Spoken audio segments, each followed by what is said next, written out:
देखो AWS, basic AWS की understanding तो सबको होगी, जो नए लोग हैं और जो पुराने लोग हैं उन्हें भी बेसिक अंडरस्टैंडिंग अंडरस्टैंडिंग तो सबको होगी। कंफर्म करो मेरे को एक बार।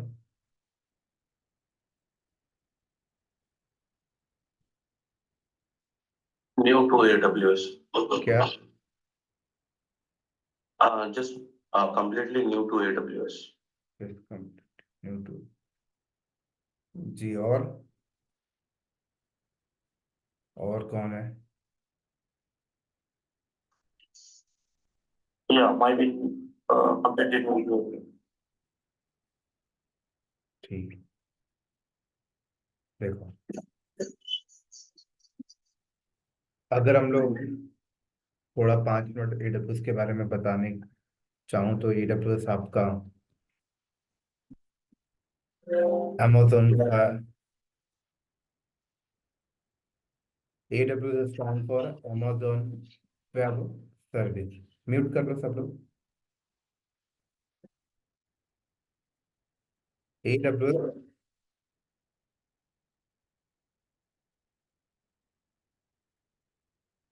AWS stand for Amazon web service. तो Amazon कंपनी ने अपनी वेब सर्विस प्रोवाइड करना स्टार्ट किया 2006 से। ठीक है। और अपनी वेब सर्विस में ये पहले SQS की सर्विस प्रोवाइड करते थे। ठीक है। फिर कंप्यूट की सर्विस देना स्टार्ट किया। फिर इन्होंने धीरे धीरे स्टोरेज की सर्विस दिया। फिर लोड बैलेंसर की सर्विस दिया। फिर नेटवर्क की सर्विस दिया। फिर मॉनिटरिंग की सर्विस इन्होंने दी, डेटाबेस की सर्विस दी। ठीक है। फिर ऑटोमेशन टूल की सर्विस देना स्टार्ट किया, जैसे गिटहब का होता है कोड कमिट, ऐसा इन्होंने देना स्टार्ट किया। फिर कोड बिल्ड देना स्टार्ट किया, बिल्ड सॉफ्टवेयर बिल्ड करने के लिए। फिर डिप्लॉयमेंट करने के लिए जैसे एंसिबल होता है तो इन्होंने अपना कोड डिप्लॉय दिया। कोड को रिव्यू करने के लिए जैसे लोग सिलेनियम यूज करते हैं तो इन्होंने अपना कोड रिव्यू दिया। फिर मशीन लर्निंग दिया इन्होंने अपना, सर्वरलेस दिया लामडा। तो लगभग एक इंडस्ट्री को, एक IT सर्विस कंपनी को कोई प्रोजेक्ट्स लगाने के लिए जितने रिसोर्सेस की नीड होती थी वो सारी रिसोर्सेस अमेजोन नाम की कंपनी अपने वेब सर्विस में इन्होंने सिंगल प्लेटफॉर्म पे देना स्टार्ट किया। तो इससे बेनिफिट ये हो जाता है यूजर्स को कि आप अगर IT सर्विस बेस आपकी कंपनी है, ठीक है, आप किसी का डेटा सेंटर हैंडल करते हो, आप किसी का प्रोजेक्ट्स हैंडल करने की रिस्पॉन्सिबिलिटी लेते हो, जो भी करते हो, तो आपके पास अगर कोई प्रोजेक्ट्स आता है तो आप उनका प्रोजेक्ट्स एक सिंगल प्लेटफॉर्म पर पूरा प्रोजेक्ट्स आप सेटअप कर सकते हो। A to Z चीजें यहाँ पे मिल रही हैं। ऐसा कभी नहीं होता आज के टाइम पर कि आप AWS पे डेटा सेंटर लगा तो दिया, बट कुछ ऐसे रिसोर्स हैं जो AWS पे अवेलेबल नहीं है और आपको कहीं और जाना पड़ रहा है। ऐसा नहीं है, हर एक रिसोर्सेस यहाँ पर AWS के थ्रू प्रोवाइड की जा रही हैं।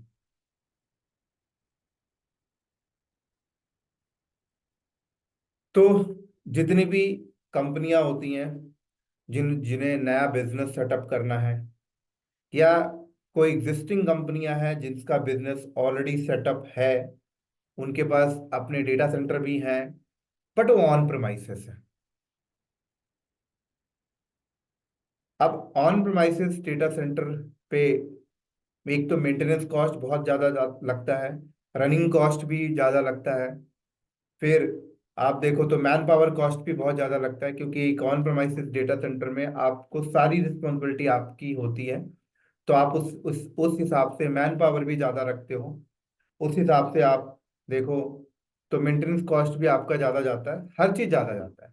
तो ओवरऑल बजट अगर हम देखें तो एक एवरेज बजट लेके चलें अगर प्रोजेक्ट के अकॉर्डिंग, तो 5 CR अगर आपको एक छोटा सा डेटा सेंटर हैंडल करने में ईयरली 5 CR लग रहा है, ऑन प्रोमाइसेस डेटा सेंटर अगर आप यूज करते हो, तो अगर आप वही चीज AWS पे आकर सेटअप करो तो 2 CR 3 CR में आपका काम हो जाएगा। क्यों काम हो जाएगा? क्योंकि मेजर डिफरेंस अगर हम लोग देखें, ठीक है, मेजर डिफरेंस यहाँ पर ये होता है कि जैसे ऑन प्रोमाइसेस में अगर डेटा सेंटर में हैंडल करने के लिए आप 50 मैन पावर आपके हैं, 50 एम्प्लॉयज हैं, तो यहाँ पर 50 की जरूरत नहीं होती है। यहाँ पर 10 to 20 में ही आपका काम हो जाएगा। ठीक है, तो अगर वहाँ 50 मैन पावर रख रहे हैं तो यहाँ पे 10 से 15 मैन पावर में आपका काम हो रहा है। तो आप देखो, अगर 15 आपकी कंपनी रख रही है तो 35 मैन पावर की जो सैलरीज का कॉस्ट है वो तो ऑटोमेटिक कम हो गया। फिर उसके बाद आप देखो तो ऑन प्रोमाइसेस में जो इंफ्रास्ट्रक्चर है, जो रिसोर्सेस हैं, जैसे कंप्यूट के, नेटवर्किंग के, फायरवॉल के, ये रिसोर्सेस डैमेज होते रहते हैं। ठीक है, कभी किसी पे पावर सॉकेट उड़ गया, किसी पे XYZ हो गया, कोई डैमेज हो गया। फिर डैमेज नहीं भी हुआ तो इनकी एक लाइफ होती है कि भाई ये हार्डवेयर जो है वो 3 साल के बाद एक्सपायर होने वाले हैं, आपको 3 साल के बाद रिन्यू करना ही पड़ेगा। तो ये सारे ओवरऑल कॉस्ट भी आपके AWS पे आकर आप सेटअप करते हो तो ये आपके बच रहे हैं। ठीक है, जस्ट एक मिनट।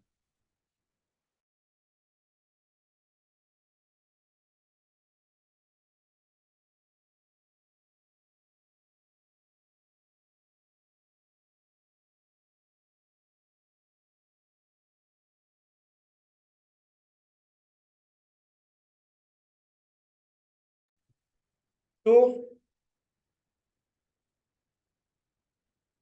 एक तो मेंटेनेंस कॉस्ट बच गया, आपको टेंशन नहीं लेनी हार्डवेयर से रिलेटेड कि भाई हार्डवेयर डैमेज हो रहा है, XYZ क्या हो रहा है, टेंशन नहीं लेनी। तो एक तो आप देखो कॉस्ट भी बच गया, और दूसरा आपको उतना कुछ करना भी नहीं पड़ रहा है ना। जो माइंड का यूज है वो भी उतना नहीं करना पड़ रहा, उनकी बैकएंड टीम रख रही है। तो देखा जाए ओवरऑल ये बेनिफिट हो गया। और कॉस्ट को लेके देखें तो देखो, आप अगर ऑन प्रोमाइसेस डेटा सेंटर लगा रहे हो तो फिर बिल्डिंग भी आपको रेंट में लेनी है, फिर सिक्योरिटी गार्ड भी आपको रखने हैं, फिर एयर कंडीशंस भी आपको रखना है। ठीक है, फिर फायर सिस्टम भी आपको लगाना है, फिर ऑडिट भी करानी है, बहुत सारी चीजें होती हैं। वो सारे कॉस्ट आपके सेव हो जाते हैं, आप इधर शिफ्ट हो जाते हैं। ये तो चलो ठीक है, कॉस्ट को से लेकर इशू था। उससे भी बड़े बड़े बेनिफिट्स ये होते हैं कि इजी टू माइग्रेट आप कर सकते हो। ठीक है, इजी टू यूज आप कर सकते हो। आपने, आपके पास कोई प्रोजेक्ट्स आया, आपने वो प्रोजेक्ट्स इंडिया पे लगाया, कल को ऐसी बात आती कि यार उसे माइग्रेट करके दूसरी कंट्री पे लेके जाना है, तो आप इजिली माइग्रेट करके लेके जा सकते हो within a day. But अगर ऑन प्रोमाइसेस में देखें तो within a day migration possible नहीं है। Within a day on premises में माइग्रेशन पॉसिबल नहीं है, बट यहाँ पर विद इन अ डे आप माइग्रेट कर सकते हो। ऑन प्रोमाइसेस में अगर आपको डिजास्टर रिकवरी को प्लान करके चलना है तो वहां पर एक हैवी कॉस्ट फिर से आ जाता है। यहाँ पर आप इजिली डिजास्टर रिकवरी का सेटअप प्लान कर सकते हो, बैकअप का प्लान कर सकते हो, A to Z। अपने अकॉर्डिंग रिसोर्सेज को अप एंड डाउन कर सकते हो कि अगर मान लो ऑन प्रोमाइसेस में मैंने कोई राउटर खरीदा है, राइट, किसी कॉन्फ़िगरेशन का, और मुझे अगर उसकी कॉन्फ़िगरेशन इंक्रीज करनी है या फिर डिक्रीज करनी है, तो ऑन प्रोमाइसेस में पॉसिबल नहीं है कि आपने एक राउटर खरीद के लाया फिर वो मार्केट में वापस नहीं करोगे। क्या होता था, नया राउटर खरीदो हर टाइम पर, क्योंकि इंक्रीज करनी तो नया राउटर खरीदना पड़ता था। यहाँ पर ऐसा नहीं, आप सेम चीजों को इंक्रीज डिक्रीज कर सकते हो। मैंने अगर मान लो 4 GB रैम का सर्वर आज बाय किया, तो मैं चाहूँ तो कल वो 4 GB को इंक्रीज करके 8 GB पे कर सकता हूँ, 2 GB पे कर सकता हूँ। तो इसीलिए मोस्टली कंपनियां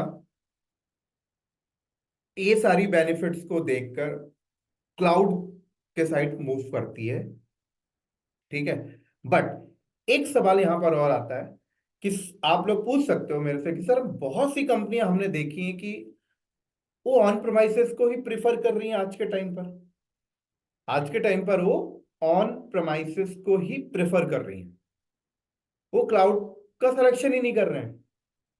तो और आप लोगों के दिमाग में होता है कि सर सिक्योरिटी, बस एक ही चीज जाता है कि सिक्योरिटी के चक्कर में कंपनी ऑन प्रेमाइसेस पे ही है, क्लाउड पे मूव नहीं करना चाहती है।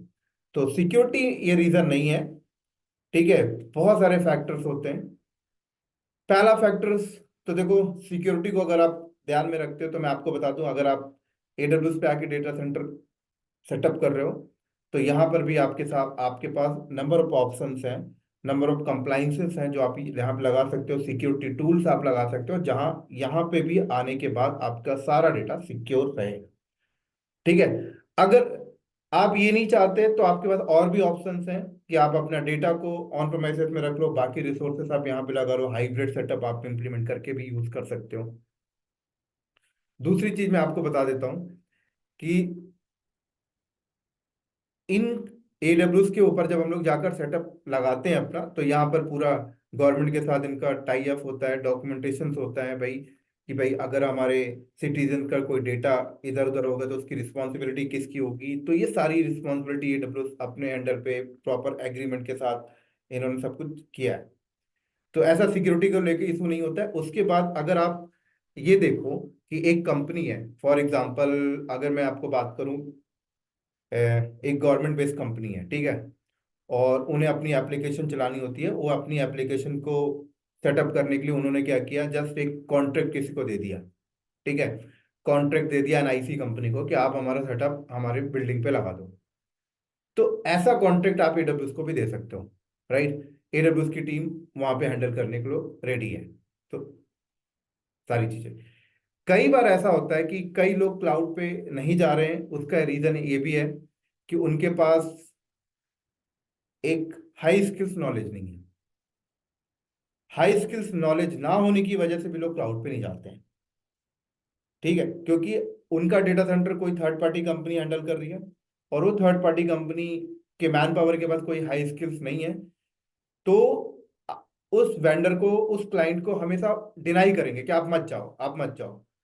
एक तो स्किल्स की प्रॉब्लम हो गई, दूसरा ऑन प्रेमाइसेस पे वो वेंडर की इनकम ज्यादा हो रही है, क्योंकि ऑन प्रेमाइसेस पे वो वेंडर अगर उस क्लाइंट के डेटा सेंटर को हैंडल कर रहा है तो आप अपने 100 एम्प्लॉयज लगा के रखा है, फिर वो रिसोर्सेज भी सेल कर रहा है। अगर एक रिसोर्स 50,000 का है तो 1.5 लाख का बिल बना के दे रहा है, तो उसका ओवरऑल बेनिफिट है वेंडर का। तो वेंडर बोलेगा कि अगर मैं क्लाउड पे शिफ्ट कर दिया तो एक तो मैन पावर मुझे निकालने पड़ेंगे, उसके बाद रिसोर्सेज की इनकम बंद हो जाएगी। तो ये सारी चीजें भी देखकर लोग अपने क्लाइंट को सजेस्ट नहीं करते कि आप क्लाउड पे मूव करें, राइट। जस्ट 1 मिनट मुझे देना।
सॉरी, समझ रहे हैं बात को आप लोग? देखो, अच्छा मुझे Yes, बताओ sir. एक, हाँ क्लियर है सारी चीजें? Yes, sir. ठीक है। तो जो वेंडर होता है ना, वो सजेस्ट नहीं करता अपने क्लाइंट्स को, पता है? अब देखो, एक तो ये रीजन है, ठीक है, कि स्किल्स की प्रॉब्लम है, कि आपको पता ही नहीं कि आप एडब्ल्यूएस पे जाकर अपनी चीजों को सिक्योर कैसे रखोगे। तो उस केस में बहुत से लोग क्या करते हैं कि क्लाउड के साइड प्रेफर नहीं करते हैं, क्योंकि स्किल्स चाहिए आपको फिर उसके लिए। देखो, उसके बाद अगर कोई क्लाइंट अपना डेटा सेंटर हैंडल करने के लिए किसी वेंडर को दिया हुआ है, तो वो वेंडर अपनी बेनिफिट के अकॉर्डिंग सजेस्ट करता है।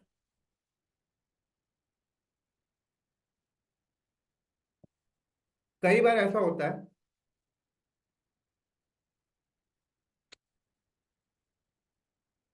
कि बहुत बार कंपनी क्या है, जैसे हम लोग बात करते हैं, कोई एक कंपनी है, रेडिट की बात करते हैं, ठीक है। अब उन्होंने क्या किया है कि एक कंपनी लिनक्स यूज कर रही है कई सालों से, मोस्टली उनके डेटा सेंटर लिनक्स पे चल रहे हैं, और रेडिट उन्हें सपोर्ट दे रही है, इवन इंफ्रास्ट्रक्चर गाइडेंस की भी सपोर्ट देती है। तो लोग इतने जल्दी मूव नहीं करते, क्योंकि फिर वो आप क्लाइंट जो होते हैं वो आप रेडिट से बात करेंगे, यार हम क्लाउड पे जाएंगे तो हमारी ये चीजें सेटअप प्रॉपर तरीके से होंगी नहीं होंगी, तो वेंडर उनको गाइड करता रहता है, नहीं यहाँ पर ये इशू आएगा XYZ है, जिसकी वजह से नहीं होगी। कई बार कई कंपनी जो माइक्रोसॉफ्ट के साथ जुड़ी हुई हैं, राइट, बहुत सालों से, 20-25 साल से उनका सब कुछ माइक्रोसॉफ्ट ही देख रहा है, तो उन्हें क्यों सजेस्ट करेगा AWS के साइड? वो उन्हें पेशेंस के साथ रोकेंगे कि हम ये अपनी सर्विस ला रहे हैं, हम लॉन्च करके देंगे। तो ये सारे रीजंस, बहुत सारे रीजंस हैं जो कंपनी क्लाउड के साइड नहीं मूव करती। बट ओवरऑल रेशियो की अगर हम बात करें, तो 80% यूजर्स क्लाउड पे जाते हैं। इसलिए जाते हैं क्योंकि कोई नई कंपनी स्टार्टअप कर रहा है तो क्लाउड इज द बेस्ट। कोई आपके पास नया प्रोजेक्ट आ रहा है, क्लाउड इज बेस्ट। क्योंकि नया प्रोजेक्ट्स के लिए जब आप नया डेटा सेंटर सेटअप करोगे तो टाइम टेकिंग भी है, कॉस्टिंग भी है, क्लाउड पे आप इजीली कर सकते हो। क्लियर है यहाँ तक? आप में से ऐसा कौन है जिसके पास अकाउंट नहीं है AWS का?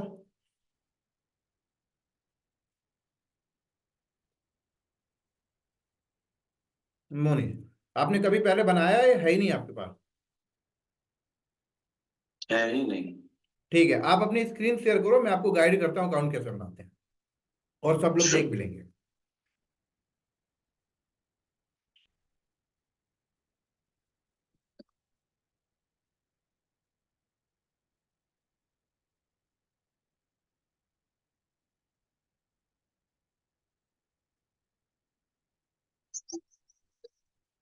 जी, आप गूगल ओपन करें,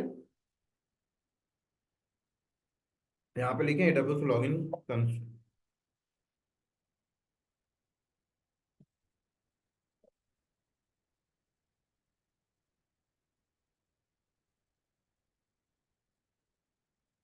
हाँ, ऊपर वाला,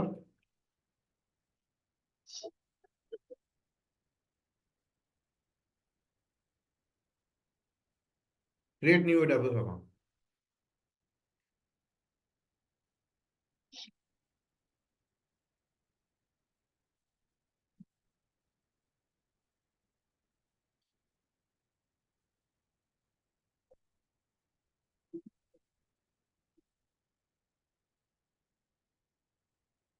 नहीं।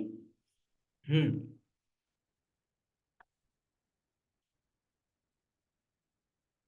चल जाएगा ऐसा।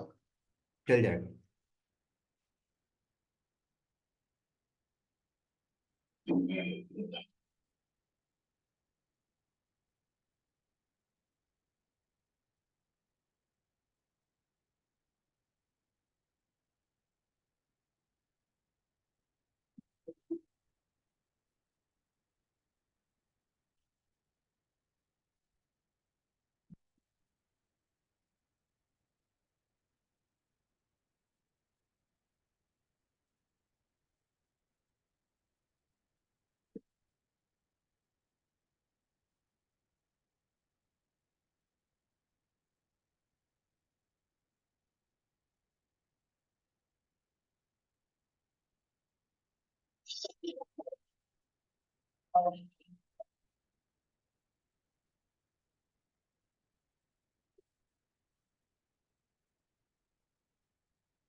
मोनिश आप अपनी जीमेल आईडी खोल लो, उसमें वैलिडेशन कोड आया होगा।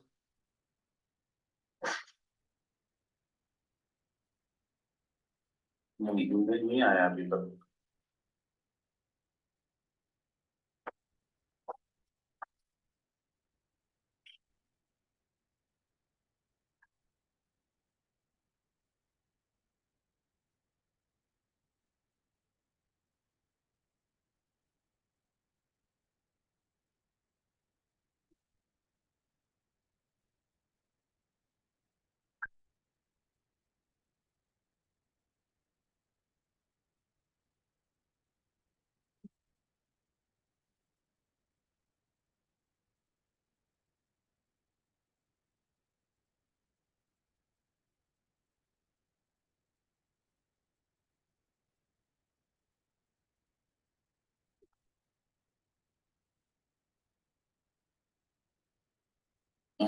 नहीं आया अभी तक। रीसेंड करो।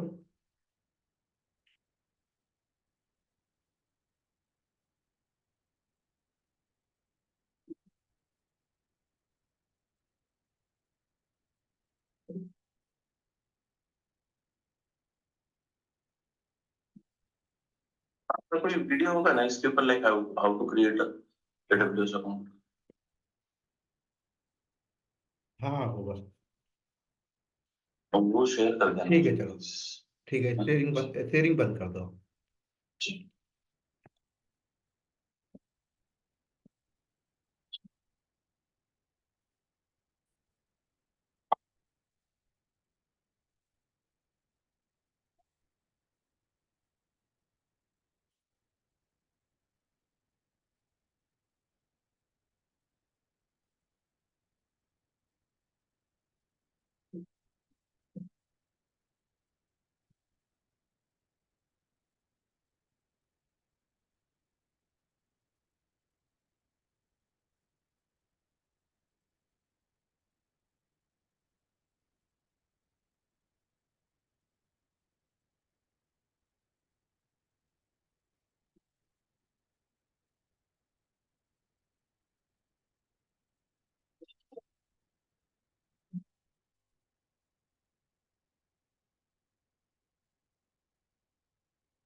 चलो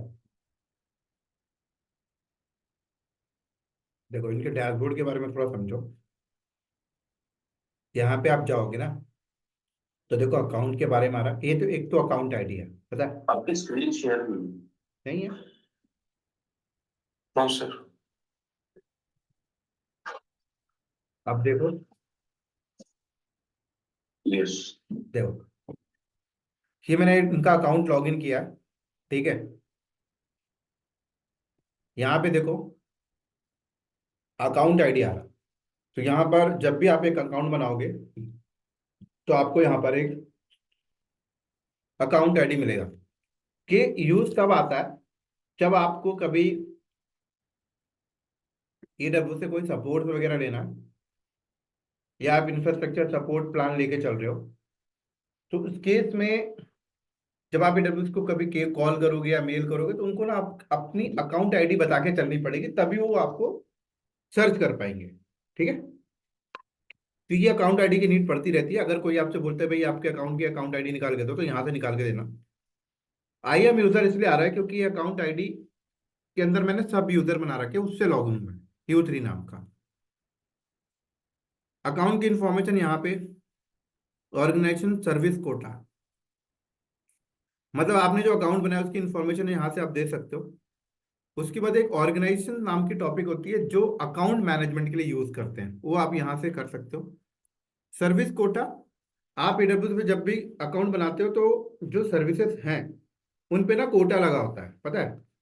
कोटा मीन्स जैसे कि आप अपने अकाउंट के ऊपर 5 से ज्यादा कंप्यूट नहीं बना सकते। आप अपने अकाउंट के ऊपर इससे ज्यादा स्टोरेज नहीं ले सकते। आप अपने अकाउंट के ऊपर इससे ज्यादा नेटवर्किंग नहीं कर सकते। ऐसा कोटा लगा हुआ है। कोटा इसलिए लगा हुआ है कि जिससे कि लोग अननेसेसरी रिसोर्सेज को एक्यूपाई करके ना रखते हैं, है ना? मान लो अगर कोटा नहीं होता, तो कोई एम्प्लॉय क्या करता कि कोई कोई यूजर अकाउंट बनाया और फटाक से 1000 PM लॉन्च करके छोड़ दिया। आपने छोड़ दिया, अच्छी बात है, लेकिन आपके यूज में नहीं है और आपने उसको क्रिएट कर लिया, तो बैकएंड में कहीं ना कहीं AWS का रिसोर्स तो यूज हो रहा होगा, और देखा जाता है कि यार कोई पर्पस नहीं हो तो बाई मिस्टेक हो गया, इसलिए कोटा लगा हुआ है। लेकिन जब आप इंडस्ट्री में रहोगे तो आपको इस कोटा को इंक्रीज करने के लिए रिक्वेस्ट डालनी होगी। तो यहां से सर्विस कोटा पे जाके आपको कोई भी रिसोर्सेज बढ़ाने हैं, क्वांटिटी बढ़ानी है, तो आप यहां से अपना बता सकते हो कि यार मुझे को ना EC2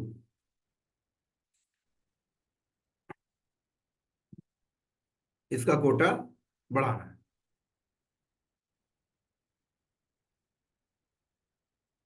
ठीक है, इससे रिलेटेड चीजें मुझे देखनी है, ये देखो।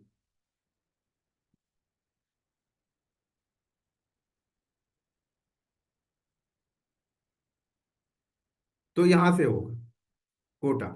बिलिंग एंड कॉस्ट, आप बिलिंग देखना चाहते हो, भाई कितना बिल आया, क्या है, कैसा है, तो आप बिलिंग एंड कॉस्ट यहां से देख सकते हो।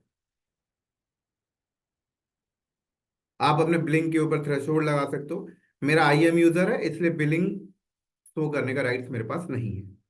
यहाँ पे बहुत सारी चीजें हैं, payment method, credit card, purchase order, आपने कुछ परचेज किया अलग से, ठीक है, कॉस्ट कैटेगरी, बजट, सारी चीजें आप यहाँ से कर सकते हो, रिजर्वेशन, सेविंग, मतलब जितना भी बिलिंग से रिलेटेड चीज है वो इस पेज में आपके होगा। फिर आप देखो सिक्योरिटी क्रेडेंशियल, आप अपने अकाउंट के ऊपर कुछ सिक्योरिटी लगाना चाहते हो, आप यहां से लगा सकते हो। सिक्योरिटी का मतलब क्या होता है कि कोई भी इस AWS अकाउंट को लॉग इन करे तो यूजर नेम पासवर्ड डालने के बाद भी लॉग इन ना हो पाए। क्यों ना हो पाए? कि उसको मल्टी फैक्टर ऑथेंटिकेशन कोड उसके फोन में जाए या कोई डिवाइसेस पे जाए। देखो मल्टी फैक्टर ऑथेंटिकेशन, कोई एक्सेस की से रिलेटेड, कुछ सिग्नेचर से रिलेटेड, तो आप अपने अकाउंट को हार्डनिंग करना चाहते हो तो यहां से करो। ठीक है, उसके बाद देखो ये सारे रीजंस आपको दिख रहे हैं। ये रीजंस का मतलब क्या हुआ, जैसे US ईस्ट, नॉर्दर्न वर्जीनिया, मतलब इस रीजन में इनके डेटा सेंटर सेटअप हैं। ये रीजन के लिस्ट है। ठीक है, अब रीजन का सिलेक्शन आदमी कैसे करता है? रीजन का सिलेक्शन आदमी करता है यूजर्स के अकॉर्डिंग। मान लो अगर आपके यूजर जो है, जैसे मान लो आपको कंपनी ने प्रोजेक्ट दे दिया, ठीक है, आप उनको डेटा सेंटर लगा रहे हो, ठीक है, तो आप पहले ये देखोगे कि आप डेटा सेंटर लगा किसके लिए रहे हो। क्या आपकी कंपनी अपने लिए लगा रही है? तो अपने लिए लगा रही है तो आप ये देखोगे कि आपकी कंपनी के जो एंड यूजर है, जो इस सर्विस को एक्सेस करेंगे, जो इसे यूज करेंगे, उनका सीटिंग लोकेशन क्या है।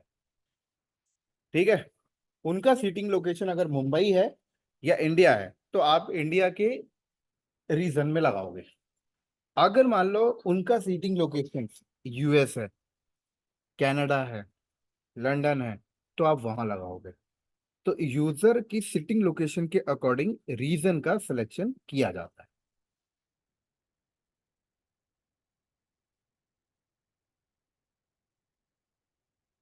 समझ आ रही?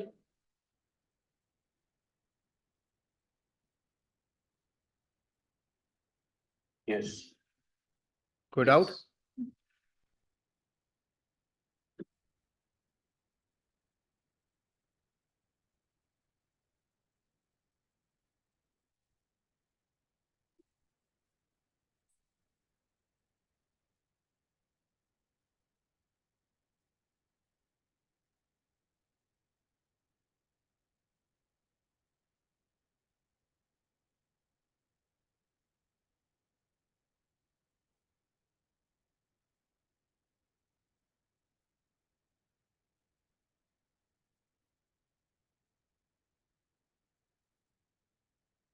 तो रीजन के सिलेक्शन आप यूजर के सिटिंग लोकेशन के अकॉर्डिंग आपको करना है।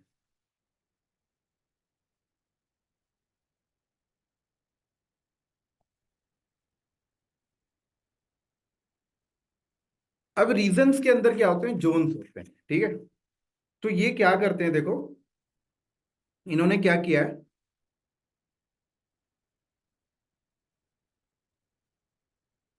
इन्होंने जैसे रीजन्स इस तरीके से बनाते हैं, जैसे ये इनका रीजन है, तो इनके अंदर ना ऐसे जोन्स होंगे।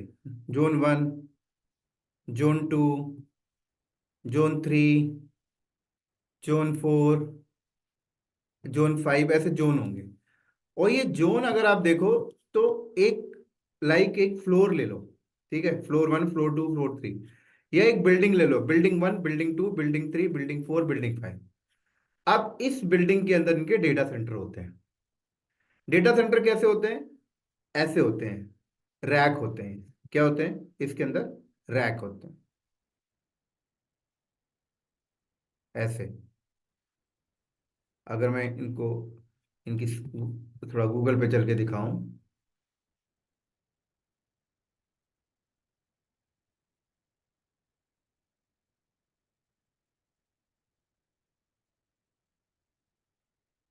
देखो, ये देखो, रैक दिख रहा है, रैक 1, 2, 3, 4। तो ये जो रैक है वो किसी एक बिल्डिंग में होगा, तो उस बिल्डिंग को जोन कह रहे हैं। और रैक मीन्स डेटा सेंटर, ठीक है। बोलने के तो आप पूरे जोन को भी डेटा सेंटर बोलो, नो डाउट। तो ये जोन 1 हो गया। ऐसे जोन 2 में होंगे, जोन 3 में होंगे, जोन 4, जोन 5। सर, हर एक रैक, हर एक एक एक डेटा सेंटर है। डेटा सेंटर आप पूरे जोन को बोल लो, इनको यस। रैक बोलो, ठीक है। तो इनको क्या बोलो आप? रैक बोलो, रैक 1, रैक 2, रैक 3। अब क्या होता है, जब भी आप रिसोर्सेस डिप्लॉय करते हो तो आप रीजन का सिलेक्शन करते हो, देन आप जोन का सिलेक्शन करते हो। देखो, जोन का सिलेक्शन इसलिए दिया गया है, हालांकि तो किसी भी जोन में चला जाए वो क्या ही फर्क पड़ेगा। जोन का सिलेक्शन इसलिए दिया जाता है कि कुछ सर्विसेज होती है जिनको आपको हाई अवेलेबिलिटी चाहिए। हाई अवेलेबिलिटी का मतलब हाईली अवेलेबल रहे हो आपके लिए। जैसे मान लो लोड बैलेंसर है, आप लोड बैलेंसर क्रिएट कर रहे हो। तो आपने लोड बैलेंसर क्रिएट करने गए तो आपने क्या किया? रीजन का सिलेक्शन किया। रीजन के बाद अब आपको ना जोन का सिलेक्शन करना पड़ेगा। तो लोड बैलेंसर के केस में ये आपको रिकमेंड करते हैं कि आप लोड बैलेंसर को मल्टी जोन में क्रिएट करें। अगर आप सिंगल जोन में क्रिएट कर दोगे, और कल को ये जोन क्या है, मतलब एक बिल्डिंग है, अगर बिल्डिंग क्रैश हो गई तो आपका डेटा गया। तो ये आपको रिकमेंड करते हैं कि आप ये रिसोर्स को मल्टी जोन का सिलेक्शन करें, मतलब जोन 1 एंड जोन 2। उससे क्या होगा कि आपकी वो एक रिसोर्स है दोनों जोन में होगी। एक जोन अगर क्रैश हो भी जाता है तो आपको टेंशन नहीं लेनी, दूसरे जोन से आपको रिकवरी इजीली मिल जाएगी। तो ऐसे ही जब आप कंप्यूट लॉन्च करते हो तो आपको बताया जाता है कि मल्टी जोन्स का सिलेक्शन करें। और एक रीजन में मिनिमम 2 जोन आपको देखने को मिलेंगे, और मैक्सिमम 6, 7 भी मिल सकते हैं, ठीक है। तो जो भी रीजंस, अभी देखो ये मेरे को सेलेक्ट नहीं करने दे रहा, क्योंकि ये जो कुछ ऐसी सर्विसेज होती हैं जो ग्लोबली होती हैं, जैसे सिक्योरिटी क्रेडेंशियल, बिलिंग मैनेजमेंट, ये सब ग्लोबल होती है, ठीक है। तो यहाँ पे देखो ग्लोबल लिख के आ, यहाँ पे जाऊंगा मैं तो देखो सारी सर्विसेज आपको देखने को मिलेंगी। कंप्यूट की सर्विस, कंटेनर की सर्विस, डेटाबेस की सर्विस, एंड यूजर कंप्यूटिंग की service, front end web and mobile application की सर्विसेज, गेम डेवलपमेंट की सर्विसेज, इंटरनेट ऑफ थिंग की सर्विसेज, मशीन लर्निंग की सर्विसेज, मैनेजमेंट गवर्नेंस की services, media services, migration and transfer services, networking and content delivery services, right, robotic services, सारी services. ये तो कुछ आपको रिसेंटली विजिट वाली सर्विस है। ऑल सर्विसेज में क्लिक करोगे तो यहाँ देखो अल्फाबेटिक आपको सर्विसेज दिखेंगी। AWS बैकअप, देखो। तो टोटल इतनी सर्विसेज यहाँ पर हैं,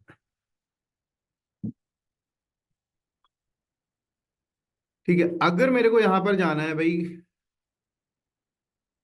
कंप्यूट की सर्विस ढूंढनी है, EC2 की, यहाँ मिल जाएगी मुझे।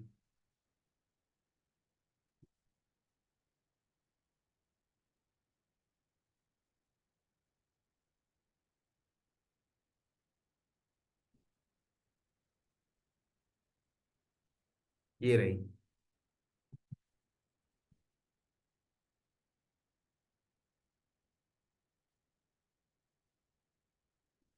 ये तो अब देखो यहाँ पे रीजन का है। तो यहाँ पे जो रीजन सेलेक्ट होगा आप समझ लो, कोई भी चीज बनाओगे तो आप उस डेटा सेंटर में जाकर ये क्रिएट हो। अगर आपको कोई चीजें मुंबई में बनानी है तो आप मुंबई रीजन का सिलेक्शन करो, यहाँ पे ऊपर मुंबई लिख कर आएगा। समझ आ रही है? तो मुंबई लिख कर आ गया, इसका मतलब जो भी चीजें आप बनाओगे वो मुंबई रीजन में जाके डिप्लॉय होंगी।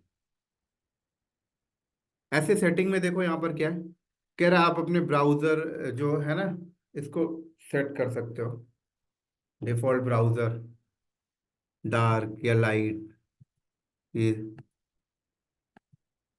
ठीक है, जैसा आपको परफेक्ट लगे।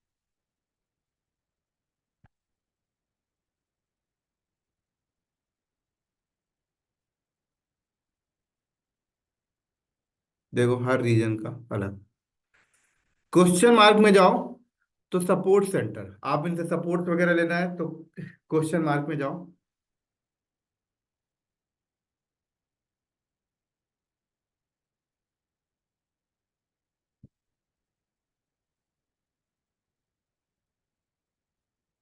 ठीक है, तो देखो आपको सपोर्ट्स किस टाइप का चाहिए, बिलिंग से रिलेटेड, अकाउंट से रिलेटेड, फ्री टियर से रिलेटेड, एजुकेशन से, हर टाइप का आपको यहाँ पे सपोर्ट मिलेगा।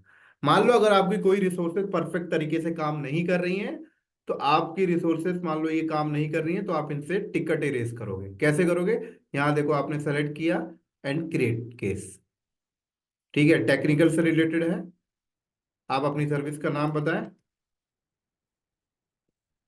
ठीक है, जो भी है ये डॉक्यूमेंट पे लेके चला।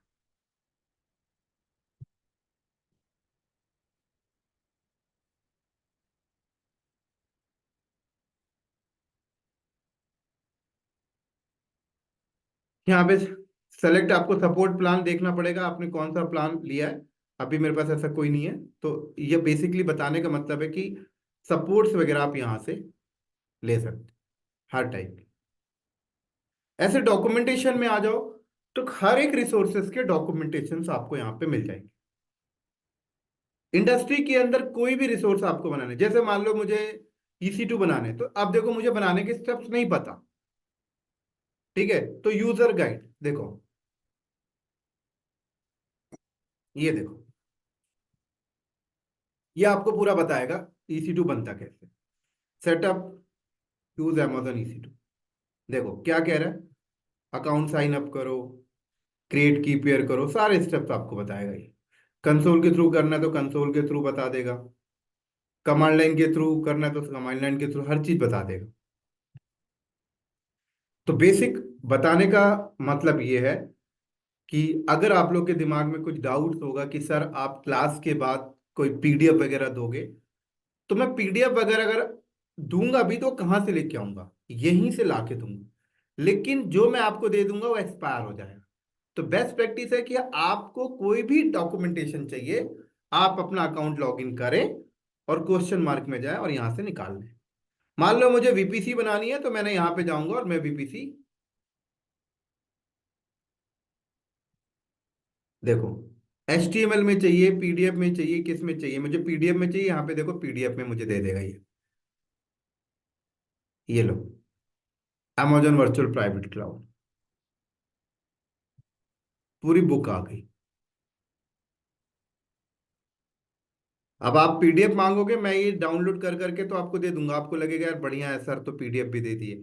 बट ये भी तो देखो, अगर AWS ने कुछ चेंजेस कर दिया फिर, या फिर आप कंपनी में हो, आपको कल दूसरी सर्विस के रिलेटेड सर्च करना है, तो फिर आपको पता ही नहीं होगा कहाँ से ढूंढते हैं।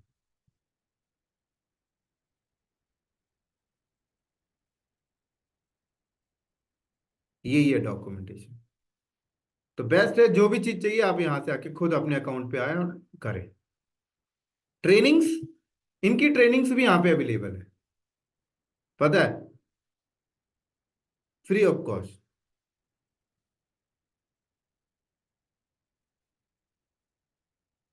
7 दिन के लिए फ्री है, 4 दिन के लिए भी।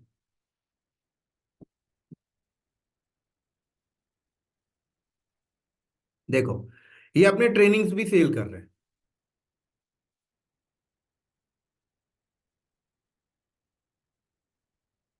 तो यहाँ पे आप ब्राउज वगैरह करोगे तो हर एक कोर्स की आपको यहाँ पे ट्रेनिंग्स भी इनकी मिल जाएगी, AWS सोल्यूशन आर्किटेक्ट प्रैक्टिशनर, सारी चीजें। ठीक है, तो इनसे आप ऑनलाइन ट्रेनिंग्स लेना चाहो, इनके ट्रेनर्स आके आपको देंगे, या फिर आप वर्चुअल ट्रेनिंग्स लेक्चर्स चाहिए तो लेक्चर्स भी आपको दे देंगे। बट वो आपके ऊपर है कि इनकी लैंग्वेज आपको अंडरस्टैंड हो रही है नहीं हो रही।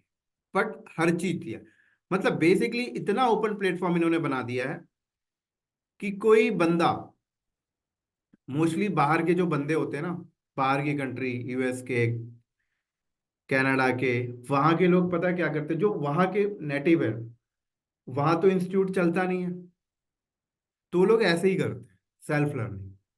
तो वो अपना अकाउंट साउंड साइन अप करेंगे, फिर वो ट्रेनिंग्स में आएंगे, फिर यहाँ से रिकॉर्डिंग लेक्चर फॉलो करेंगे। ठीक है, या फिर उनसे क्लास, इस तरीके से वो ट्रेनिंग कंडक्ट करते हैं। वो उनका अपना तरीका है, हम इंडियंस का अपना तरीका है। ठीक है, फीडबैक्स आप देना चाहो तो यहाँ से आप दे सकते हो सारी चीजें। फिर देखो अलार्म सिस्टम भी यहाँ पे नहीं दिया है कि आप कोई रिसोर्सेज बनाओगे तो उसकी नोटिफिकेशन आपको यहाँ पे दिखेगी, अच्छा ये बन गई है, ये इशू आ गया, ये सारी चीजें। फिर उसके बाद इन्होंने देखो क्या दिया है कि आपको ना क्लाउड सेल दे दिया है। क्लाउड सेल, क्लाउड सेल का मतलब क्या हुआ कि जैसे मैं कंसोल से कोई चीज करना चाहता हूँ, मुझे कंसोल पसंद नहीं है, तो मैं कमांड से कर सकता हूँ। देखो क्या, कमांड से कर सकता हूँ सारी चीजें। हाँ जी, समझ आ रही है? एक बार कंफर्म कर दो सब लोग, क्लियर है Yes. सबको? Yes, sir. Yes, sir. Yes, sir. ठीक। ये अपने हम लोगों का सपोर्ट कौन सा सपोर्ट है बोल के कैसे पता चलेगा? गोल्ड क्या सपोर्ट है, ब्रॉन्ज सपोर्ट लिखा रहता है ना? क्या क्या क्या? Generally will be having gold support और ब्रॉन्ज सपोर्ट बोल के सपोर्ट का डिफरेंट रहता है। सो AWS में ऐसा रहता है नहीं तो कैसा रहता सपोर्ट का रहता है, आप फिर कौन सा सपोर्ट ले रहे हो, है? इंटरप्राइज सपोर्ट ले रहे हो? A to Z सपोर्ट मिलेगा। So particular any like quota will be having like आप जब अकाउंट बनाते हो तो वहां पे सपोर्ट का ऑप्शन आता है कि आपको कौन सा सपोर्ट लेना है, राइट? डेवलपमेंट सपोर्ट लेना है, इंटरप्राइजेस लेना है, तो हर एक सपोर्ट अवेलेबल है। और उसके ओके। पीछे लिखा भी रहता है कि आप, अब ये IM यूजर से लॉगिन है तो मैं यहाँ पे आपको दिखा देता है, ये सारी चीजें रूट यूजर से होती हैं।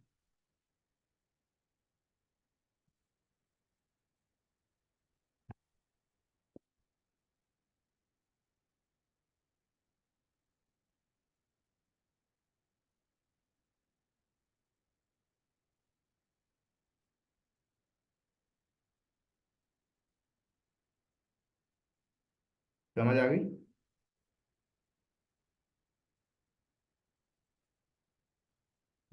Yes sir. ठीक है, चलो, ऐसी सर्च दिया है इन्होंने, आप सर्च कर सकते हो सारी चीजें। अगर मान लो मेरे को एक EC2 डिप्लॉय करना है तो मैंने EC2 पे गया,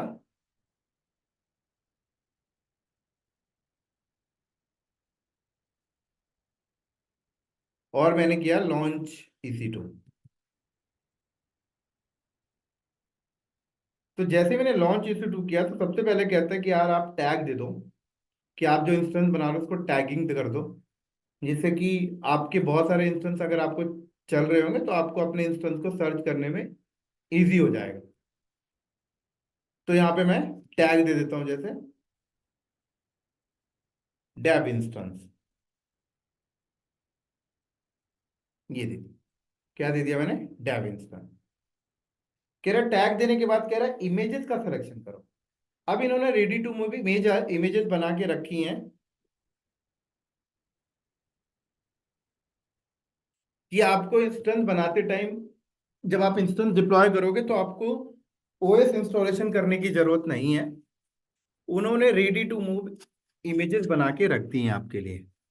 ठीक है, और हर टाइप की इमेजेस इनके पास पड़ी हुई हैं, आपको जिस टाइप की भी इमेजेस चाहिए, Amazon Linux, Mac image, ubuntu, Windows, Red Hat, ऐसे लिनक्स, सारी चीजें अगर हम ब्राउज करेंगे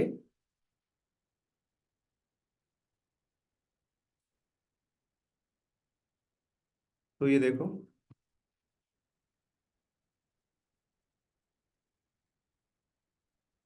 जिस इमेज के सामने फ्री टियर एलिजिबल लिखा हुआ है वो इमेज फ्री में आती है, उसके कोई चार्जेस आपसे नहीं लेगा।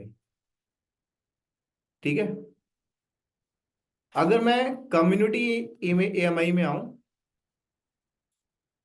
तो यहां देखो इतने सारे वेंडर की इमेजेस आपको मिलेंगी, इतने सारे वेंडर की। अगर मुझे सिर्फ रेड हेड वेंडर की इमेजेस देखनी है तो ये देखो रेड हेड में क्लिक करूंगा, ये सिर्फ मुझे रेड हेड वेंडर की इमेज फिल्टर करके दिखाएगा।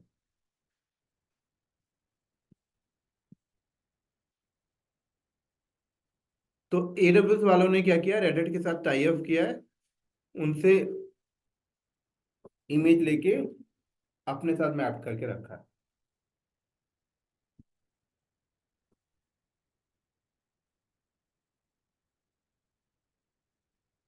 मार्केट प्लेस में आओ तो कुछ आपको डिफरेंट डिफरेंट इमेजेस दिखेंगे, जैसे ओपन वीपीएन, पालो अल्टो की, सिस्को की, स्प्लंक की, फोर्टिनेट की, देखो सिस्को की। ये सब क्या है?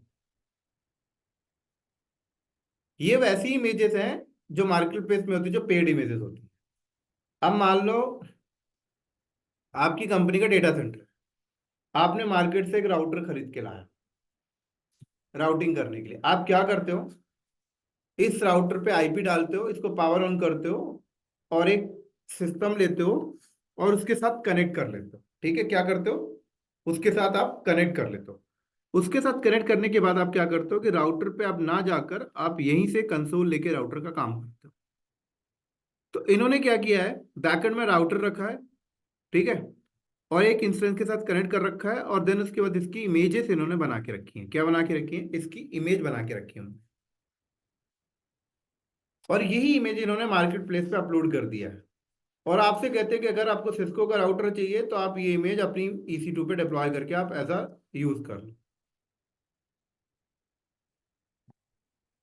तो मार्केट प्लेस में ऐसी इमेजेस आपको देखने को मिल जाएंगी जो पेड इमेजेस होती हैं। माई एएमआई में आपको ऐसी इमेजेस देखने को मिलेंगी जो इमेजेस आपने बनाई है। ठीक है, आपने कस्टम बनाई है, या आपने ऑन प्रेमाइसेस से कोई इमेजेस बनाकर उसे AWS में माइग्रेट किया है। वो सारी इमेजेस आपको माई एएमआई में देखने को मिलेंगी। क्लियर है?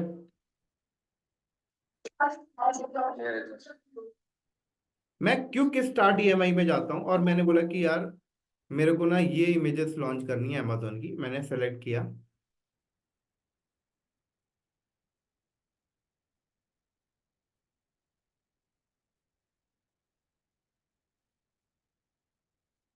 तो आपने क्या किया, टैग दे दिया, इमेज का सिलेक्शन कर लिया। अब ये आपसे कहते हैं ठीक है अब आप CPU, रैम, VM का सिलेक्शन करें। ठीक है, किसका सिलेक्शन करें, CPU रैम का सिलेक्शन करें। तो CPU रैम का सिलेक्शन आपको यहां से करना होगा, देखो इस तरीके से। तो इन्होंने क्या किया, देखो T2.nano, T2.micro, T2.small, ये सब क्या है, इन्होंने एक मॉडल बना दिया कि T2.nano अगर आप खरीदोगे तो आपको ये कॉन्फ़िगरेशन मिलेगी। जैसे आप मार्केट से लैपटॉप बाय करते हो ना, तो मॉडल होता है ना कि आप ये मॉडल लोगे तो ये कॉन्फ़िगरेशन मिलेगा, ये मॉडल लोगे तो ये कॉन्फ़िगरेशन मिलेगा, ये मॉडल लोगे तो ये कॉन्फ़िगरेशन मिलेगा। ऐसे ही यहाँ पर इन्होंने मॉडल बना के दिया है कि T2.nano लोगे तो ये कॉन्फ़िगरेशन, T2.micro लोगे तो ये कॉन्फ़िगरेशन, ये लोगे तो ये कॉन्फ़िगरेशन, इस तरीके से इन्होंने दिया। जस्ट 2 मिनट वेट करना ना, 2 मिनट। इन्होंने ऐसे नहीं दिया आपको कि आप 2 GB ले लो, 4 GB ले लो, ऐसा नहीं। इन्होंने रैम लिया, CPU लिया, उसको एक पैकेज में डाला और एक मॉडल नेम दे दिया। तो अगर मैं कंपेयर इंस्टेंस टाइप में आऊं या इसका डुप्लीकेट टैब ओपन करूं अगर थोड़ा सा, तो आपको दिखाता हूं मैं।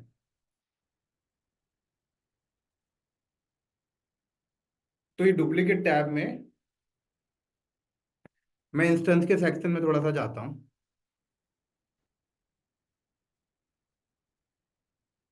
तो देखो इंस्टेंस टाइप, ठीक है।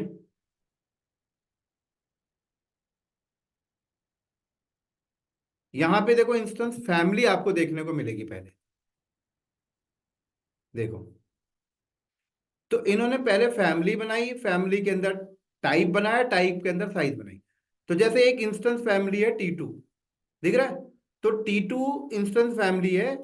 अब उसके अंदर साइज देखो, नैनो साइज है, माइक्रो साइज है, स्मॉल साइज है, मीडियम साइज है। और अगर मीडियम लोगे तो ये कॉन्फ़िगरेशन देखो, सीपीयू इतना, रैम इतना। ये लोगे T2.R तो ये सीपीयू इतना, रैम इतना। तो कल को आपको मान लो 16 GB रैम चाहिए, 4 GB 4 सीपीयू चाहिए, तो आप ये वाला लो फिर। पता है, ऐसे आप यहाँ पे बैठ के पूरा फिल्टर कर सकते हो कि मुझे ऐसे इंस्टेंस चाहिए जिसमें साइज ये हो, तो साइज एक आप बता सकते हो। तो ये T2.micro फ्री टियर होता है, इसके अलावा कुछ लोग है पेड है, ध्यान रखना। तो मैंने T2.micro का सिलेक्शन किया। अब उसके बाद देखो ये आपसे क्या कहते हैं, ठीक है आपका इंस्टेंस बन जाएगा। हाँ बोले। सर बहुत ब्रेक हो रही है सर आपकी। क्या नाम है आपका? मेरे तरफ इस साइड। नहीं, बाकियों को तो आ रही है, आपको बस दिक्कत आ रही है। सर अभी ठीक आ रही है, अभी पीछे ब्रेक हुई थी। सर आपकी नेटवर्क में इशू है कि क्लियर आ रही है आवाज अभी? मेरे को आप मेरे बाकी को आ रही ना, मिर्जा में दिक्कत होगी उनके नेटवर्क में। आप अपना नेटवर्क चेक करो। Okay sir. तो देखो इंस्टेंस आपका बन जाएगा, लेकिन बनने के बाद आप उसे एक्सेस कैसे करोगे? तो एक्सेस करने के लिए देखो क्या है, आप की लगाकर एक्सेस कर सकते हो। ठीक है क्या? आप की लगाकर एक्सेस कर सकते हो। इसलिए की लगाकर एक्सेस कर सकते हो क्योंकि होता क्या है, ये जो इमेजेस आपने सिलेक्शन किया है, इस इमेजेस में यूजर आईडी पासवर्ड बंद है। मतलब जब ये इमेजेस बनाई गई हैं तो बनाते टाइम इसका लॉगिन आईडी पासवर्ड बंद करके रखा गया है। कहा गया है कि इसको जब आप एक्सेस करोगे तो आप की के थ्रू करोगे, तो आपको एक यहाँ पे की बनानी पड़ेगी इसको एक्सेस करने के लिए। आप विदाउट की भी कर सकते हो, लेकिन विदाउट की के लिए फिर एडब्ल्यूएस में अपनी एक एसएसएम सर्विस होती है, उसके थ्रू इसको ऑथेंटिकेट कराना पड़ेगा। तो फिर आप इनके ब्राउजर पे ही इसका सेल ले सकते हो विदाउट की। अभी हमने बोला कि नहीं हम की के थ्रू करेंगे, तो हमने यहाँ पे क्रिएट न्यू की पेयर किया और हमने किया की का नाम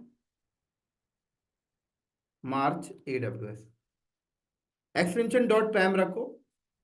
पीपीके आपको तब रखना पड़ेगा जब आप विंडो से पुट्टी के थ्रू कनेक्ट करते हो। तो सेल के थ्रू करोगे तो पैम सफिशिएंट है, तो मैंने पैम रखा। उसके बाद कह रहा है ठीक है आपने ऑथेंटिकेशन मेथड बता दिया, अब एक फायरवॉल लगता है इस मशीन के आगे जो बताता है कि इसके अंदर कौन सी ट्रैफिक अलाउ करनी है, कौन सी ट्रैफिक डिनाई करनी है। तो ये मशीन जब बन जाएगी तो आप इसे एसएसएच करोगे, इस पे कोई एप्लीकेशन कॉन्फ़िगर करोगे, तो सारे पोर्ट्स आपको यहाँ पे ओपन करने होंगे। तो ये एक फायरवॉल उसके साथ अटैच होके आएगा। ठीक है, तो ये फायरवॉल का नाम रैंडम उठा लेगा। फिर कह रहे देखो स्टोरेज, ये जो इंस्टेंस बन रहा है इस पे स्टोरेज आप देना चाहो तो स्टोरेज आप दे सकते हो। बाय डिफॉल्ट 8 GB का स्टोरेज है। स्टोरेज के नंबर ऑफ टाइप है जो हम लोग आगे देखेंगे। ठीक है, आप और भी ज्यादा स्टोरेज यहाँ पे ले सकते हो ऐड वॉल्यूम करके। फिर थोड़ा सा एडवांस डिटेल में आओगे तो एडवांस डिटेल में देखो, आप चाहते हो कि ये इंस्टेंस कोई पर्टिकुलर डोमेन के साथ मैप्ड हो जाए, कोई डोमेन डायरेक्टरी है तो वहां ज्वाइन हो जाए डीएनएस के साथ। इसके इस पे कोई स्पेशल परमिशन देनी है तो वो यहाँ से आप दे सकते हो आईएम यूजर के थ्रू। ठीक है, होस्ट नेम टाइप आपको देनी है तो आप यहाँ से दे सकते हो कि ये मशीन जब बने तो इसका होस्ट नेम टाइप जो है डीएनएस से उठा ले, या रिसोर्स नेम तो आप यहाँ पे डिसाइड कर सकते हो। ठीक है, आईपी नेम से उठा ले, कैसे उठा ले, या आप सेलेक्ट करना चाहो तो आप कर सकते हो। ठीक है, मैंने आईपी नेम कर दिया। फिर इंस्टेंस ऑटो रिकवरी, कल को इंस्टेंस पे कोई डैमेज आ जाए तो ऑटोमेटिक रिकवरी हो जाए वो आप बता सकते हो। डिसेबल करोगे तो ऑटोमेटिक रिकवरी नहीं होगी, आपको खुद रिकवरी करनी पड़ेगी। शटडाउन बिहेवियर, कोई इस इंस्टेंस को शट डाउन करे तो इंस्टेंस के साथ क्या होना चाहिए, इंस्टेंस स्टॉप मोड में जाए या टर्मिनेट मोड में जाए, तो वो चीजें यहाँ पे आप सिलेक्शन कर सकते हो। ऐसे ही हाइबरनेट बिहेवियर आप सेट कर सकते हो। आपको पता ही होगा हाइबरनेट क्या होता है। टर्मिनेशन प्रोटेक्शन आप सेट कर सकते हो कि भाई ये इंस्टेंस को कोई टर्मिनेट ना कर पाए, डिलीट ना कर पाए। स्टॉप प्रोटेक्शन आप सेट कर सकते हो। इनेबल कर दूंगा तो कोई इस इंस्टेंस को स्टॉप नहीं कर सकता जब तक स्टॉप प्रोटेक्शन रिमूव नहीं करेगा। डिटेल क्लाउड वॉच मॉनिटरिंग, इस इंस्टेंस की मॉनिटरिंग होती है, बट बाय डिफॉल्ट जो डेटा है वो 5-5 मिनट पे आता है। मैं अगर डिटेल मॉनिटरिंग इनेबल कर दूंगा तो इस इंस्टेंस का यूटिलाइजेशन का डेटा मुझे हर 1 मिनट का दिखाई देने लग जाएगा। ठीक है। इलास्टिक जीपीयू, आपको ग्राफिक्स कार्ड वगैरह चाहिए तो आप यहाँ से ले सकते हो। इलास्टिक इंटरफेस आपको चाहिए, ऐसा इंटरफेस जो टाइम टू सिचुएशन के अकॉर्डिंग स्केल हो जाए। जो लैन कार्ड होता है वो आप यहाँ से ले सकते हो, बट ये सपोर्ट नहीं कर रहा है इस टाइप के इंस्टेंस पे। क्रेडिट आपको मिल सकता है, क्रेडिट का सिलेक्शन आप कर सकते हो। ठीक है। प्लेसमेंट ग्रुप आप कर सकते हो कि ये इंस्टेंस मेरा कोई एक वर्चुअल ग्रुप पे जाए जो आपने बना के रखे हो। ईबीएस ऑप्टिमाइजेशन आप इनेबल कर सकते हो, ये स्टोरेज से रिलेटेड चीजें एडवांस सेटिंग है। परचेज ऑप्शन में आप बता सकते हो कैपेसिटी ब्लॉक्स या स्पॉट इंस्टेंस, ये सब आगे आएगा। ये एडवांस है, जो इंस्टेंस आप ले रहे हो उनके साथ परचेसिंग ऑप्शंस आप चूज कर सकते हो कि भाई किस टाइप का बिलिंग आना चाहिए। इंस्टेंस की कैपेसिटी रिजर्वेशन आप सेट कर सकते हो, टेनेंसी सेट कर सकते हो, अपनी रैम डिस्क सेट कर सकते हो, कर्नल आईडी सेट कर सकते हो कि भाई इस इंस्टेंस में ये स्पेसिफाई कर्नल होना चाहिए, वो आप सेट कर सकते हो। लाइसेंस कॉन्फ़िगरेशन आप सेट कर सकते हो। आपने कोई, आपके पास अपना कोई पहले से लाइसेंस है वो आप यहाँ पे ऐड कर रहे हो इंस्टेंस के साथ। मेटा डेटा एक्सेसिबिलिटी आप सेट कर सकते हो, मेटा डेटा का version, Meta data hope limit. Meta data आप बता सकते हो कि ये इंस्टेंस जब डिप्लॉय है तो ये कॉन्फ़िगरेशन हो जाना चाहिए, वो चीज़ें आप यहाँ पे कमांड डाल सकते हो। नंबर ऑफ इंस्टेंस कितने बनाने वो आप बता सकते हो। तो एक इंस्टेंस के से रिलेट इतनी सारी सेटिंग आप कर सकते हो। धीरे धीरे सारी सेटिंग आपको समझ आ जाएंगी। अभी सारी सेटिंग यूज नहीं कर सकते क्योंकि जस्ट एक फर्स्ट डे है हमारा।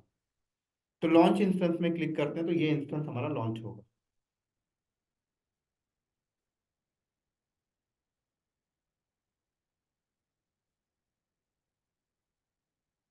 और व्यू ऑन।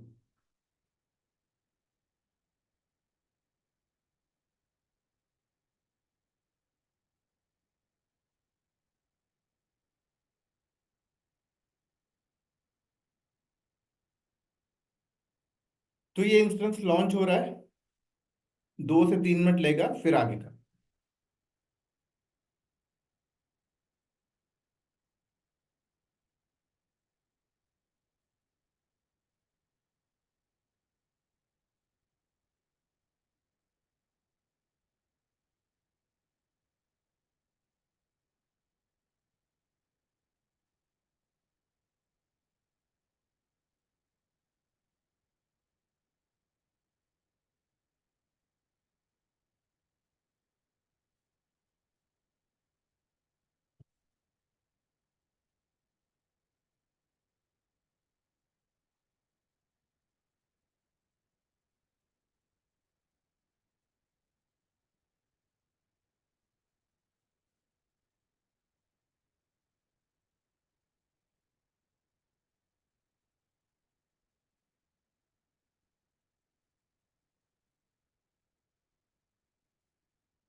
ठीक है।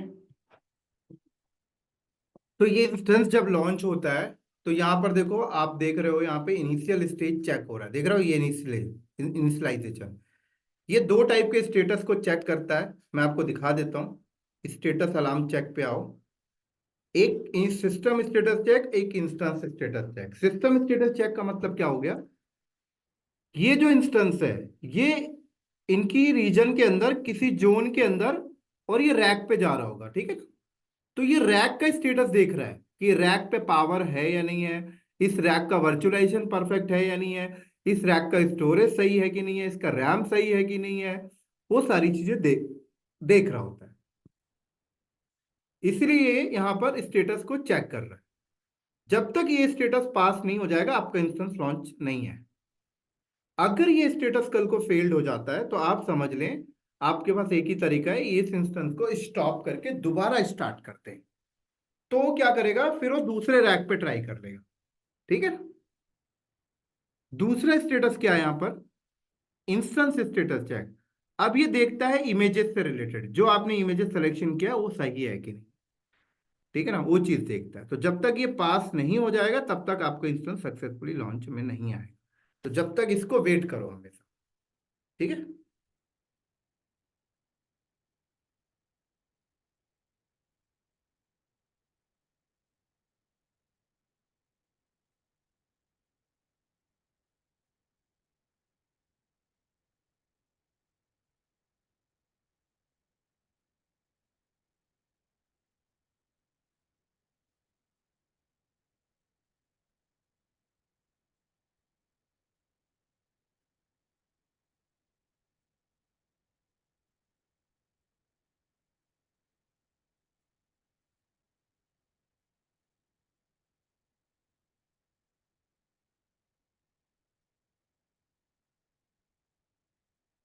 जस्ट एक मिनट।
देखो, ये स्टेटस आपके पास हो गए, ठीक है।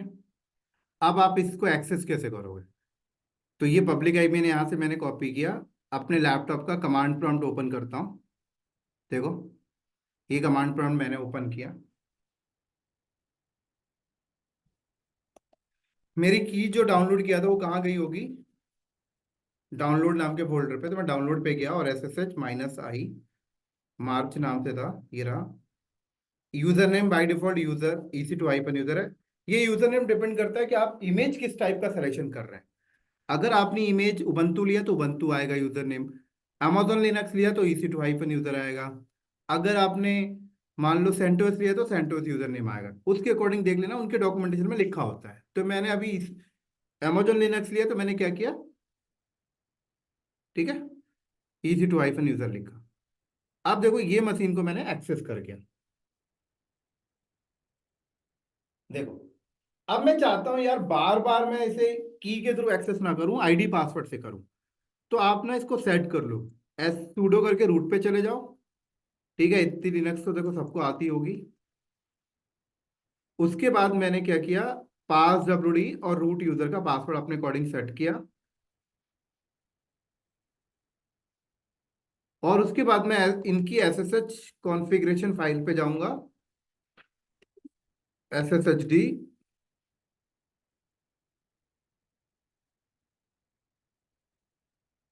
यहाँ पे ये जो परमिट रूट लॉगिन है इसको अनकमेंट करूंगा,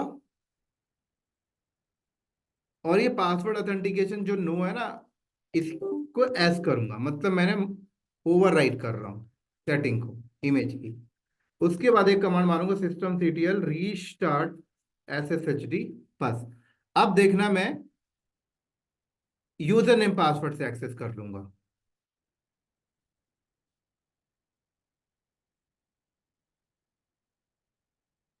SSH root @ जैसे ये लो,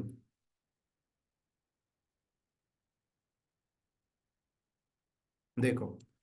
अब मुझे अपनी जो चीज कॉन्फ़िगरेशन करनी है मैं यहाँ पे कर लूंगा, यहाँ में इंस्टॉल httpd।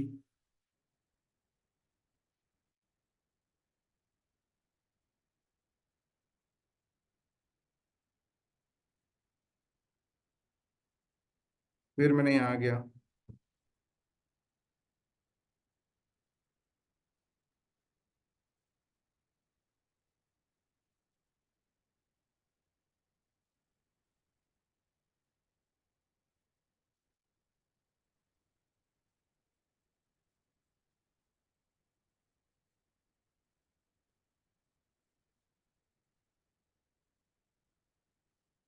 देखो मैंने अपनी छोटी सी वेबसाइट इसके अंदर डाल दी। तो ये एक छोटा सा इंस्टेंस बनाने का तरीका था हमारा। अगर ये एक्सेस नहीं हो रहा है अभी, तो इस इंस्टेंस पे जो फायरवॉल हमें मिला होगा ना, उस पे आपका 80 पोर्ट अलाउ नहीं होगा, पता है। तो वो चेक करना पड़ेगा, इसलिए वो ओपन नहीं हो रहा। तो वो भी आप देख लेते हो, यहाँ सिक्योरिटी पे चले जाओ, यहाँ क्लिक करो, ये देखो सिर्फ 22 पोर्ट अलाउ है। तो यहाँ जाऊंगा मैं, ऐड रूल, और मैंने HTTP एक्सेस फ्रॉम एनीवेयर, ये लो, अब हो जाएगा, देखो हो गया। हाँ जी सर, क्लियर है, कंफर्म करो। Yes sir. तो और किसी को सवाल पूछना है तो पूछो। कल से हम लोग नेटवर्किंग स्टार्ट करेंगे। यस संजय, उसमें नेटवर्किंग में ज्यादा क्वेश्चन। हाँ, कल से हम लोग नेटवर्किंग स्टार्ट करेंगे, ठीक है। यस। तो अभी किसी को डाउट तो नहीं है टॉपिक पे? Yes Sanjay, actually this is my first class. हाँ, आई फर्स्ट डोंट। क्लास ही है। मैं देखो पहली क्लास में मैंने नेटवर्किंग कराया था, उसको मैंने होल्ड रख दिया इसीलिए कि ओके। आज पहला क्लास बेसिक करा देता हूँ, कल से फिर स्टार्ट करूंगा networking. So we don't know the basic of what is this EC2 and वो सब पढ़ाऊंगा, सब पढ़ाऊंगा, सब पढ़ाऊंगा, चिंता मत okay. करो। आज तो सिर्फ एक इंस्टेंस बनाना पहले दिन दिखाया हूँ। प्रैक्टिकल शुरू कर दे, इससे मैं थोड़ा टेंशन आज में आ गया। आज तो सिर्फ डेमो था बस, AWS का ओके, बेसिक चीजें, डन। ठीक है। और किसी को डाउट तो नहीं है?